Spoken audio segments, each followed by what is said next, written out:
ನಮಸ್ಕಾರ. ನಾನು ಸಂತವಿನೋರ್ ಫೈಜ್ ನಟರಾಜ್. ಗಲಾಟೆ ಗಂಧರ್ವರು ಪ್ರಸ್ತುತಿಗಾಗಿ ಒಂದು ಮಕ್ಕಳ ಕಥೆ.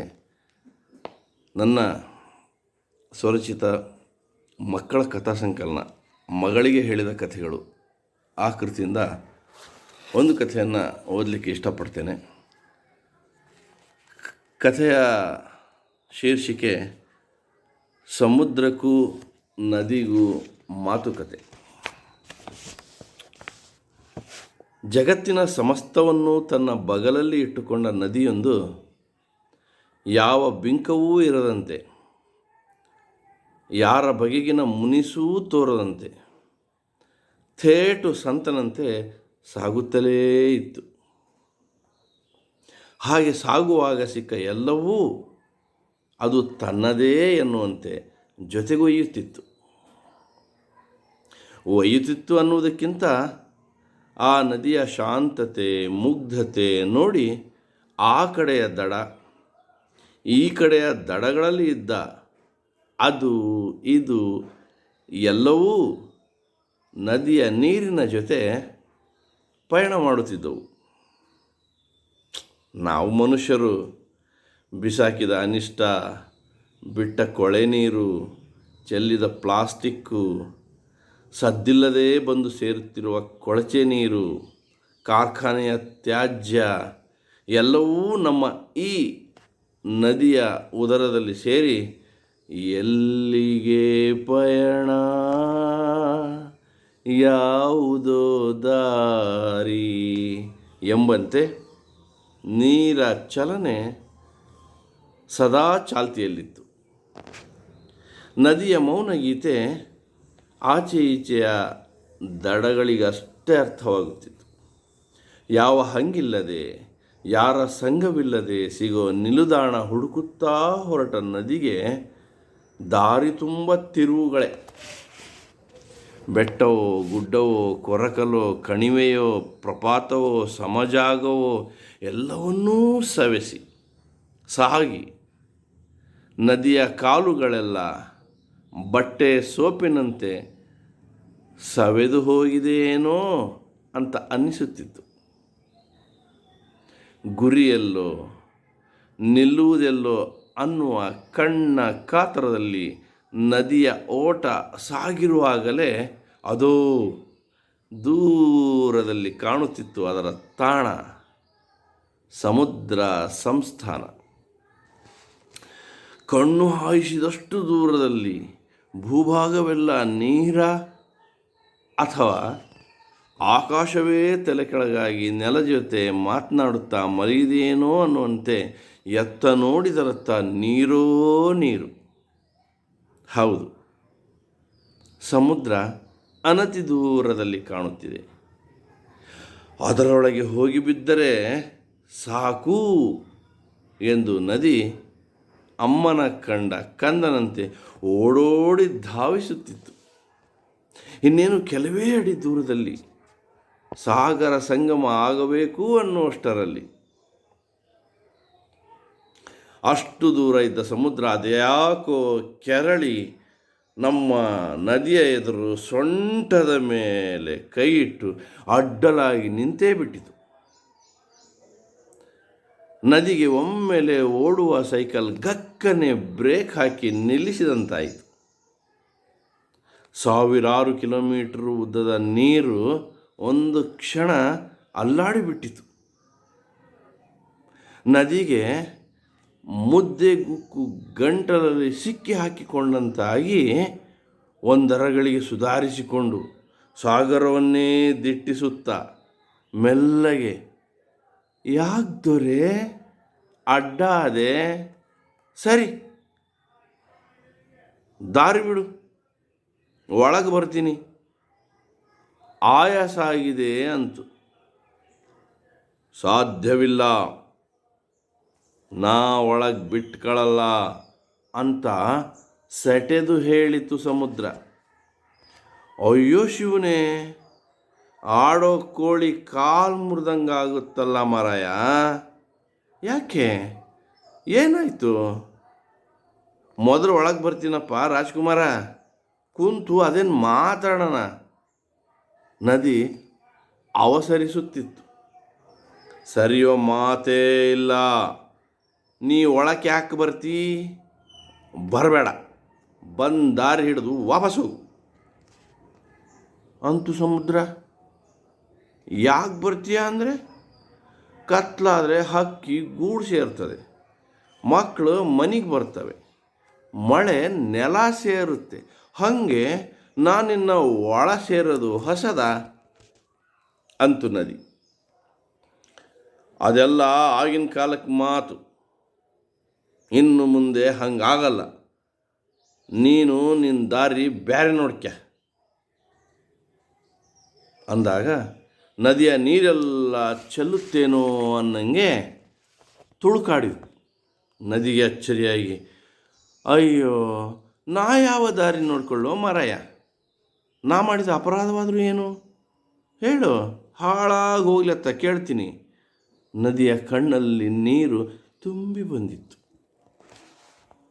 ನೀನು ಮೊದಲಿನಂಗೆ ಶುದ್ಧ ಇಲ್ಲ, ಬರೀ ನೀನಷ್ಟೇ ಬರಲ್ಲ, ಜಗದ ಹೊಲಸನ್ನೆಲ್ಲ ಹೊತ್ತು ತರ್ತೀಯ. ರಾಶಿ ರಾಶಿ ಹೆಣಗಳೇ ಇರ್ತವೆ, ಮನುಷ್ಯರ ಕರ್ಮನೆಲ್ಲ ತಲ್ಲಿಟ್ಕೊಂಡಿರ್ತೀಯ.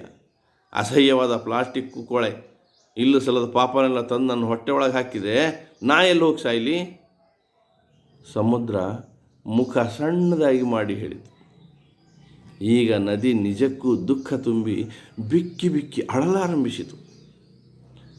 ಸಮುದ್ರ ಅಚ್ಚರಿಂದ ನದಿಯನ್ನೇ ನೋಡುತ್ತಾ ನಿಂತಿತ್ತು. ಬಿಕ್ಕಳಿಸುತ್ತಲೇ ನದಿ, ಅಲ್ಲ ಮಾರಾಯ, ಮಕ್ಕಳು ಮಾಡಿದ ಹೊಲಸಿಗೆ ಅಪ್ಪ ಅಮ್ಮನಿಗೆ ಮರಣದಂಡನೆ ವಿಧಿಸ್ತಾರ. ಎಷ್ಟೇ ಆಗಲಿ ಮಕ್ಕಳು, ಅವ್ರು ಮಾಡಿದ ಹೊಲಸು ಅಂತ ತೊಳೆದು ಮತ್ತೆ ಮುದ್ದಾಡಲ್ವೇ? ತಾಯಿ ತಂದೆ ಕಣ್ಣಿಗೆ ಕಾಣೋ ದೇವರಂತಾರೆ. ಅವರೇ ಕುರಿಗಳಾದರೆ ದೇವಾನುದೇವತೆಗಳ ಬೆಲೆ ಎಲ್ಲಿ ಉಳಿಯಿತು? ದೇವರ ನಂಬದ ಮಕ್ಕಳು ಹೆತ್ತವರನ್ನು ನಂಬಿ ಬಾಳುತ್ತಾರೆ. ಅಂತಹ ಮಕ್ಕಳು ಅಜ್ಞಾನದಿಂದ ಮಾಡಿದ ಈ ಹೊಲಸುಗಳು ನಾವಲ್ಲದೆ ಇನ್ಯಾರು ಸಹಿಸಬೇಕು? ಮನುಷ್ಯರ ಈ ಅತಿವಿದ್ಯೆಯು, ಹಣದ ದಾಹವು, ಸ್ವಾರ್ಥವೂ ಒಮ್ಮೊಮ್ಮೆ ಇಂಥ ಅಡ್ನಾಡಿ ಕೆಲಸ ಮಾಡಿಸುತ್ತೆ. ಇದರಲ್ಲಿ ನನ್ನ ಅಪರಾಧ ಏನಿದೆ ಹೇಳು ಅಂತ ಮುಖ ಒರೆಸಿಕೊಂಡ ನದಿಯ ಕಡೆಗೆ ಸಮುದ್ರ ತದೇಕ ಚಿತ್ತದಿಂದಲೇ ನೋಡ್ತಾ ಇತ್ತು. ಅಂದರೆ ಆ ಮನುಷ್ಯನಿಗೆ ಶಿಕ್ಷೆನೇ ಇಲ್ವಾ? ಒಂದಿಷ್ಟು ಶಾಂತವಾಗಿ ಕೇಳಿತು ಸಮುದ್ರ. ಗುರಾಯಿಸುವಂತೆ ಸಮುದ್ರದ ಮುಖವನ್ನೇ ನೋಡಿದ ನದಿ, ನೀ ಇಲ್ಲೆಲ್ಲೋ ಒಂದಿಷ್ಟು ಜಾಗ ಪಡೆದು ಬಂದವ್ರನ್ನೆಲ್ಲ ಸೇರಿಸಿಕೊಂಡು ನೀರ ಸಾಮ್ರಾಜ್ಯ ಸ್ಥಾಪಿಸಿಕೊಂಡು ನಾನೇ ರಾಜ ಅಂತ ಇದ್ದಲ್ಲೇ ಇದ್ದು ಬೀಗುತ್ತಿದ್ದೀಯ. ಹೊರಪ್ರಪಂಚ ಮನುಜರು ಈಗ ಪಡ್ತಾ ಇರೋ ಪಾಡು ನೋಡಿದರೆ ನೀ ನನಗಿಂತ ಹೆಚ್ಚಾಗಿ ಕಣ್ಣೀರು ಹಾಕ್ತೀಯ. ಓಹೋ, ಏನಪ್ಪ ಅಂತಹ ಪಾಡು? ವ್ಯಂಗ್ಯದಿಂದ ಕೇಳಿತು ಸಮುದ್ರ. ನಾನೇ ಅಂತ ಮೆರಿತಾ ಇದ್ದಂತಹ ಮಾನವರ ಲೋಕದೊಳಗೆ ಸದ್ದಿಲ್ಲದೆ ಒಂದು ಕಾಯಿಲೆ ಒಂದು ಮನುಷ್ಯರನ್ನು ಮಾಡಿಸಿ ಸಾವಿನ ಬಾಯಿಗೆ ನೂಗ್ತಾ ಇದೆ. ಸ್ವಾರ್ಥಕ್ಕಾಗಿ ನೆಲ ಆಗಿದ, ಕಬ್ಬಿಣ ಬಂಗಾರ ಅದಿರುವಂಥ ಭೂಗರ್ಭ ಬರಿದಾಗಿಸಿದ, ಕಾಡು ಬೋಳಿಸಿದ, ನಮ್ಮನ್ನು ನಿಮ್ಮನ್ನು ಕಲುಷಿತ ಮಾಡಿದ, ಹಸಿರಿಲ್ಲದೆ ಒಳ್ಳೆಯ ಗಾಳಿ ಬೆಳಕು ನೀರು ಇಲ್ಲದೆ ತತ್ತರಿಸಿ ಹೋಗುತ್ತಿದ್ದಾನೆ. ಅವನು ಮಾಡಿದ ಪಾಪ ಅವನನ್ನೇ ತಿನ್ನುತ್ತಿದೆ. ಇಂತಹ ಕಷ್ಟದ ಕಾಲದಲ್ಲಿ ಆತ ನಮ್ಮೆಡೆ ಬರುವ ಧೈರ್ಯವೂ ಮಾಡಲಾಗದೆ ಮನೆಗಳಲ್ಲಿ ಬಂಧಿಯಾಗಿ ಪಶ್ಚಾತ್ತಾಪ ಪಡುತ್ತಿದ್ದಾನೆ. ಮನುಜನ ಸ್ಥಿತಿಗೆ ನಾವಲ್ಲದೆ ಮರುಗುವವರು ಯಾರೂ ಇಲ್ಲ ಅಂತ ನದಿ ನಿಟ್ಟುಸಿರುಬಿಟ್ಟಿತು. ಸಾಗರ ತೀರಾ ಮೆತ್ತಗಾಗಿ ಬಿಟ್ಟಿತು. ಅಯ್ಯೋ, ಮನುಷ್ಯ ಹೀಗಾದನ? ಮುಂದಾದರೂ ನಾನು ನೀನು ಶುಚಿಯಾಗಿರಬಹುದಲ್ಲವೇ? ಈ ಹಾಳು ಮನುಷ್ಯ ಪಾಠ ಕಲಿಯುವನ? ಕಳಕಳಿಯಿಂದ ಕೇಳಿತು. ನದಿ ಎದೆಯುಬ್ಬಿಸಿ, ಖಂಡಿತ ಬದಲಾಗುತ್ತಾನೆ ಮಾರಾಯ, ಬದಲಾಗದೆ ಬೇರೆ ದಾರಿ ಇಲ್ಲ. ಇದೊಂದು ಪಾಠ ಅವನಿಗೆ. ತನ್ನಂತೆ ಪರರು ಅಂತ ಬಗೆದರೆ ಮಾತ್ರ ನಾವು ಉಳಿಯಲು ಸಾಧ್ಯ. ಇಲ್ಲದಿದ್ದರೆ ಇಡೀ ಪರಿಸರ ಹೇಳ ಹೆಸರಿಲ್ಲದಂತೆ ನಿರ್ನಾಮವಾಗುವುದು ಸತ್ಯ. ಲೋಕಪ್ರಳಯ ಅಂದರೆ ಬೇರೇನೂ ಅಲ್ಲ, ಇದೇ ಅಂದಾಗ ಸಮುದ್ರ ಅತ್ಯಂತ ಖುಷಿಯಿಂದ ತನ್ನ ಎರಡೂ ಕೈ ಅಗಲಿಸಿ ಬರುವಂತೆ ನದಿಗೆ ಸನ್ನೆ ಮಾಡಿತು. ನದಿ ಹಾಲಿಗೆ ಹಂಬಲಿಸುವ ಕಂದನಂತೆ ಅದರ ತೆಕ್ಕೆಯಲ್ಲಿ ಲೀನವಾಯಿತು. ಇಡೀ ನದಿ ಸಾಗರ ಸಂಗಮವಾಗಿ ಇಬ್ಬರು ಒಂದೇ ಎಂಬಂತೆ ಆನಂದವಾಗಿ ಇದ್ದರು. ನಾವು ಮನುಷ್ಯರು ಬದಲಾಗೋಣವೇ? ಪರಿಸರ ಉಳಿಸೋಣವೇ? ನಮಸ್ಕಾರ.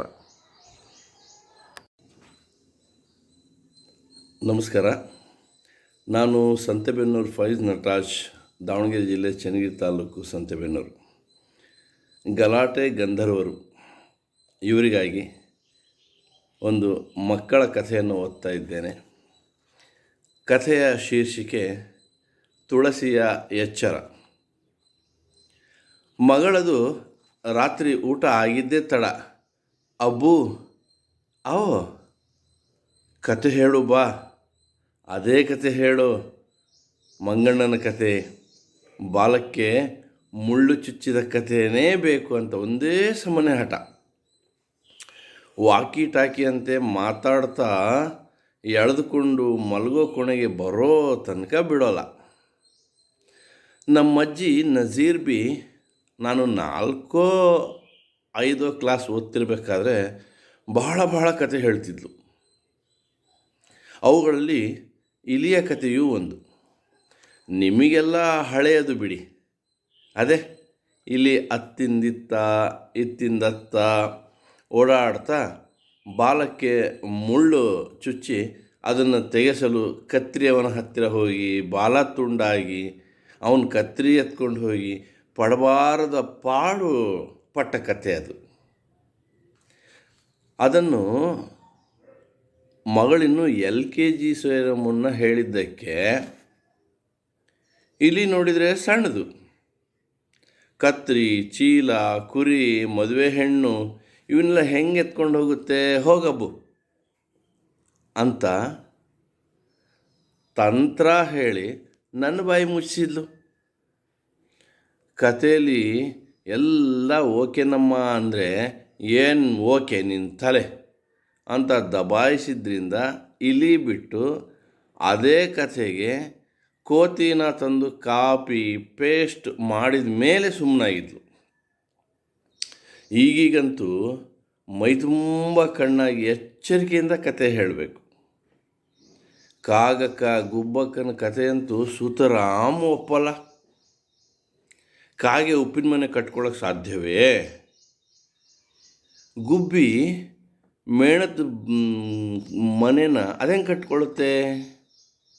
ನಿಮ್ಮ ಅಜ್ಜಿ ಕಾಲದಲ್ಲಿ ಉಪ್ಪೇನೋ ಇತ್ತು, ಮೇಣ ಕಂಡು ಹಿಡಿದಿದ್ರಾ ಅಂತ ಆ ಕಾಗೆ ಗುಬ್ಬಿಗಳಿಗೂ ಮಣ್ಣು ಹಾಕಿ ಮುಚ್ಚಿಬಿಟ್ಟಿದ್ಲು. Tom and Jerry, jungle book, Motu Patlu, Rudra, Shiva ಅಂತ ಇದ್ದ ಬದ್ದ ಕಾಮಿಕ್ಸ್ ನೋಡಿದ್ರು ಅಬ್ಬು ಹೇಳೋ ಕತೆಗಳೇ ಬೇಕು. ನಾ ಹೇಳೋ ಕತೆಗಳನ್ನು ಅವಳು TV ಕತೆಗಳ ರೇಂಜಲ್ಲಿ ತೂಗಿ ನೋಡಿ TRP ಥರ ರೇಟಿಂಗ್ ಕೊಡ್ತಾಳೆ. ಅವಳಿಗಾಗಿ ರಾಮಾಯಣ, ಮಹಾಭಾರತ, ಪಂಚತಂತ್ರ, ಹಳೆ ಚಂದಮಾಮ, ಬಾಲಮಿತ್ರ ಹುಡುಕಿ ತಂದರೂ ಏನಾದರೂ ಕೊಂಕು ತೆಗಿತಾಳೆ. ಇವತ್ತಿನ ಕಥೆ ನೆನ್ನೆಯೇ ಹೆಣೆದಿದ್ದೆ. ಅವಳು ನೋಡುವ ಯಾವ ಚಾನಲಲ್ಲೂ ಅದು ಲಿಂಕ್ ಅಥವಾ ಸಿಂಕಿನ ಪ್ರಶ್ನೆಯೇ ಇಲ್ಲ. ಶುರು ಮಾಡಿದೆ.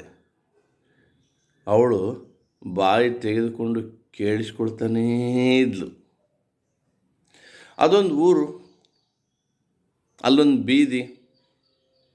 ಆ ಬೀದಿಯಲ್ಲಿ ಒಂದು ಮರ, ಗಿಡ, ಬಳ್ಳಿ, ಹಸಿರು ಏನೇನೂ ಇಲ್ಲ. ಬಿಸಿ ಮರಳು ಸುರಿದಂಗೆ ಸುರಿತಾನೇ ಇತ್ತು. ಜನ ಇಲ್ಲ, ಕಾಗೆ ಗುಬ್ಬಿ ಇಲ್ಲ, ನಾಯಿ ಕೂಡ ಇಲ್ಲ, ಯಾರಂದರೆ ಯಾರೂ ಇಲ್ಲ. ತುಂಬಿದ ಊರಾದರೂ ಜನ ಓಡಾಡ್ತಿಲ್ಲ. ಅಂತಹ ಬಿಸಿಲಲ್ಲಿ ಒಬ್ಬ ಅಜ್ಜ ಕೋಲೂರುತ್ತಾ ಬರೀ ಮೈಲಿ ತುಂಡು ಪಂಜೆ ಸುತ್ತಕೊಂಡು ಬರ್ತಾ ಇದ್ದ. ಕೆಮ್ಮು ಅಂದರೆ ಸಾಯುವಂಥ ಕೆಮ್ಮು, ದಮ್ಮಿನಾಚೆಯ ಕೆಮ್ಮದು. ಬರೀ ಹೆಗಲ ಮೇಲೆ ಒಂದು ತೆಳು ಟವಲ್ ಹಾಕಿ ಬಂದು ಅದ್ಯಾವುದೋ ಚಪ್ಪಡಿ ಕಲ್ಲಿನ ಕಟ್ಟೆ ಮೇಲೆ ಕೂತ. ಅದೂ ಸುಡ್ತಿತ್ತು. ಹೆಗಲ ಬಟ್ಟೆಯಿಂದ ಗಾಳಿ ಬೀಸ್ಕೊಳ್ತಾ ಆಕಾಶ ನೋಡ್ತಾ ಉಸ್ ಉಸ್ ಅಂತಿದ್ದ. ಅವನಿಗೀಗ ಗಾಳಿ ಅಷ್ಟೇ ಬೇಕು. ಅದು ಅಲ್ಲಿ ಇರಲಿಲ್ಲ. ದೂರದ ಒಂದು ಮನೆ ಮುಂದೆ ಸಣ್ಣ ತುಳಸಿ ಸಸಿ ಈ ಅಜ್ಜನನ್ನೇ ನೋಡ್ತಿತ್ತು. ಅದೇನು ಅನಿಸಿತೋ ಪಾಪ ಅಂದ್ಕೊಂಡು ನೋಡ್ತಾ ನೋಡ್ತಾ ಆ ಸಸಿ ಅಜ್ಜನ ಹತ್ರ ಬಂದೇ ಬಿಡ್ತು. ಮೋಟು ಹತ್ರ ಸಮೋಸ ಬರುತ್ತಲ್ಲ ಹಂಗ ಅಂದ್ಲು ಮಗಳು ಮುಗ್ಧವಾಗಿ. ಹೌದು ಅಂದೆ. ಆಮೇಲೆ ಅಂದಳು ತೊಳು ತಬ್ಬಿ. ತುಳಸಿ ಸಸಿ ಅಜ್ಜನ ಹತ್ರ ಬಂದು ಆಚೆ ಈಚೆ ತನ್ನ ಮೈನೆಲ್ಲ ಅಗಲಕ್ಕೆ ತೆರೆದು ಅಜ್ಜನಿಗೆ ಚೂರಾದರೂ ಗಾಳಿ ಬರಲಿ ಅಂತ ಆಡಿಸ್ತಾ ಇತ್ತು. ಅಜ್ಜ ಇದುವರೆಗೆ ಕಣ್ಣು ಮುಚ್ಚಿ ಕೆಮ್ಮುತ್ತಲೇ ಬಟ್ಟೆಯಲ್ಲಿ ಗಾಳಿ ಬೀಸ್ಕೊಳ್ತಾ ಇದ್ದವನು ಏನೋ ತಣ್ಣಗಾಗ್ತಾ ಇದೆಯಲ್ಲ ಅಂತ ಕಣ್ಣು ಬಿಟ್ಟರೆ ತುಳಸಿ ಸಸಿ ಗಾಳಿ ಬೀಸ್ತಾ ಇದೆ, ಜೊತೆಗೆ ನಗ್ತಾ ಇದೆ. ಅಜ್ಜ ಅಚ್ಚರಿಯಾಗಿ ಕೈ ಮುಗಿಯುತ್ತಾ, ಏನಮ್ಮ ಇದು ನಿನ್ನ ಕೆಲಸ ಅಂದಾಗ ತುಳಸಿ ಮೈ ಆಡಿಸುತ್ತಲೇ ಮಾತಾಡಿತು. ಯಜಮಾನ್ರೇ, ನಿಮ್ಮ ಕಾಲದಲ್ಲಿ ನೀವು ಎಷ್ಟೆಲ್ಲ ಗಿಡ ಮರ ಬಳ್ಳಿ ಸಾಕ್ತಿದ್ರಿ.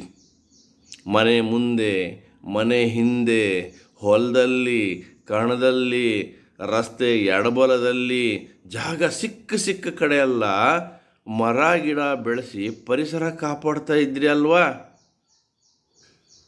ಬೆಳಗೆದ್ದು ಪರಿಸರಕ್ಕೆಲ್ಲ ಕೈ ಮುಗಿತಿದ್ರಿ ಗೊತ್ತಾ? ಇಂದೇನಾಗಿದೆ ನೋಡಿದ್ರಾ? ನಿಮಗೇ ಉಸಿರು ತೀರಿಸಿಕೊಳ್ಳಲು ಗಾಳಿ ಇಲ್ಲ ಅಲ್ವಾ? ಅಜ್ಜ ಸುಧಾರಿಸಿಕೊಂಡು ಹೇಳಿದ, ನಿಜ ನನ್ನವ್ವ, ನಾವು ಹಳ್ಳಿ ಜನ. ಮರ ಗಿಡ ಇಲ್ಲದೆ ಬದುಕಿದವರೇ ಅಲ್ಲ. ನಮಗೆ ಕುಡಿಯೋಕ್ಕೆ ನೀರು ಇಲ್ದಿದ್ರೂ ಮರ ಗಿಡಗಳಿಗೆ ನೀರು ಉಣಿಸ್ತಾ ಇದ್ವಿ. ದನ ಕರನ ನಮ್ಮ ಪ್ರಾಣ ಅಂದ್ಕೊಂಡಿದ್ವಿ. ಇವತ್ತು ಈ ಜನ ಬೆಳಿತೀವಿ ಅಂದ್ಕೊಂಡು ರಸ್ತೆ ಮಾಡೋಕ್ಕೆ ಹೋಗಿ ಮರ ತೆಗೆದ್ರು. ಪಟ್ಟಣ ಕಟ್ತೀವಿ ಅಂತ ಕೆರೆ ತೆಗೆದ್ರು. ಫ್ಯಾಕ್ಟ್ರಿ ಮಾಡ್ತೀವಿ ಅಂತ ದನ ಕರ ಹೊಲ ಕಳ್ಕೊಂಡು ಫಾರಿನ್ ಮಾಡ್ತೀವಿ ಅಂತ ಎತ್ತರದ ಏಣಿ ಕಟ್ಟಿ ಫೋನಂತೆ, ಟವರಂತೆ, ನೆಟ್ಟಂತೆ, ಬೋಲ್ಟಂತೆ ಅಂತ ಕಾಗೆ ಗುಬ್ಬಿ ಮುಂತಾದ ಪಕ್ಷಿಗಳನ್ನು ಕೊಂದರು. ಇವತ್ತು ಕುಡಿಯೋ ನೀರಿಗೂ ಹಣ ಚೆಲ್ಲಬೇಕು. ಇನ್ನೂ ಸ್ವಲ್ಪ ದಿನ ಹೋದರೆ ಗಾಳಿನೂ ದುಡ್ಡಿಂದ ತಗೋಬೇಕೇನೋ ಆ ತಾಳು ಅಂದಾಗ ಮಗಳು ಮಧ್ಯೆ ಬಾಯಿ ಹಾಕಿ, ಟಿ ವಿಲಿ ತೋರಿಸ್ತಾ ಇದ್ದಾರಲ್ಲ ದುಡ್ಡಿದ್ರೆ ಜೀವ, ಆಕ್ಸಿಜನ್ನು ಅಂತ. ಅದೇ ಕಾರಣ ಅಬ್ಬು ಅಜ್ಜ ಹೇಳಿದ್ದು. ಹ್ಞೂ ಬೇಟಿ ಅಂದೆ. ಹಾಗೆ ಬೋಲೋ ಮಗಳೆಂದಳು. ಅಜ್ಜನ ಮಾತಿಗೆ ತುಳಸಿ ಸಸಿ ನಕ್ಕು, ಮನುಷ್ಯ ತಾನು ಮಾಡಿದ್ದನ್ನು ತಾನೇ ಉಣ್ತಾನೆ ಅಜ್ಜ. ಎಲ್ಲಿವರೆಗೆ ಮನುಷ್ಯ ಪ್ರಕೃತಿ ಜೊತೆಗೆ ಬೆರಿತಾನೋ ಅಲ್ಲಿಯವರೆಗೆ ಅವನಿಗೆ ಯಾವ ಕಾಯಿಲೆನೂ ಬರಲ್ಲ. ಅದನ್ನು ಕಳ್ಕೊಂಡ ದಿನವೇ ಅವನ ಅಂತಿಮ ದಿನಗಳು ಆರಂಭ. ಆರೋಗ್ಯ ಜೋಪಾನ ಅಜ್ಜ ಅನ್ನುತ್ತಾ ತುಳಸಿ ಸಸಿ ವಾಪಸ್ಸು ತನ್ನ ಜಾಗಕ್ಕೆ ಹೋಯಿತು. ಅಜ್ಜ ನಿಧಾನವಾಗಿ ಎದ್ದು ಮನೆ ಕಡೆ ನಡೆದ. ಆಕಾಶ ಅವನನ್ನೇ ನೋಡ್ತಿದೆ ಅಂತ ಅನ್ನಿಸ್ತಾ ಇತ್ತು. ಅಜ್ಜಂಗೆ ಕೆಮ್ಮು ಹೋಯ್ತಾ ಅಬ್ಬು? ಅಜ್ಜಂಗೆ ಕೆಮ್ಮು ಹೋಯ್ತೋ ಇಲ್ಲೋ ಗೊತ್ತಿಲ್ಲ. ನಾವು ಕೆಮ್ಮು ಮತ್ತು ಕಾಯಿಲೆ ಬರದಂಗೆ ಏನು ಮಾಡ್ಬೋದು ಹೇಳು ಈ ಕತೆ ಕೇಳಿದ ಮೇಲೆ ಅಂದೆ. ಅಯ್ಯೋ ಅಬ್ಬು, ನಾನು ನೀನು ದಿನ ಹಿತ್ತಲಲ್ಲಿ ಗಿಡಕ್ಕೆ ನೀರು ಹಾಕ್ತೀವಿ, ಹೊಸ ಗಿಡ ಬೆಳೆಸ್ತೀವಿ. ನೀನು ನಿಮ್ಮ ಶಾಲೆಯಲ್ಲಿ ಗಿಡ ಹಾಕಿದ್ದೀರಾ, ನಮ್ಮ ಮಿಸ್ ಕೂಡ ಸಸಿ ನೆಡಿ ಅಂತಾರೆ. ನನ್ನ ಬರ್ತಡೆಗೆ ಒಂದೊಂದು ಗಿಡ ನೆಟ್ಟಿದ್ದೇನೆ, ನಂದು ಒಟ್ಟು 5 ಮರ ಇವೆ. ಮರ ಗಿಡದಿಂದ ಒಳ್ಳೆ ಗಾಳಿ ಸಿಗುತ್ತೆ ಅಂತ ನಮ್ಮ ಬುಕ್ಕಲ್ಲಿದೆ. ನೀ ಹೇಳ್ತೀಯಾ, ಮಿಸ್ ಹೇಳ್ತಾರೆ ಮುಂದಿನ ಬರ್ತಡೆಗೆ ಒಟ್ಟು 5 ಗಿಡ ನೆಡೋಣ, 10 ಆಗುತ್ತೆ ಅಲ್ವಾ ಅಬ್ಬು ಅಂತ ಕೊರಡಪ್ಪಿದಳು. ಆಗಲಿ ಅಂತ ಅವಳ ತಬ್ಬಿ ಮಲಗಿದೆ. ನಮಸ್ಕಾರ.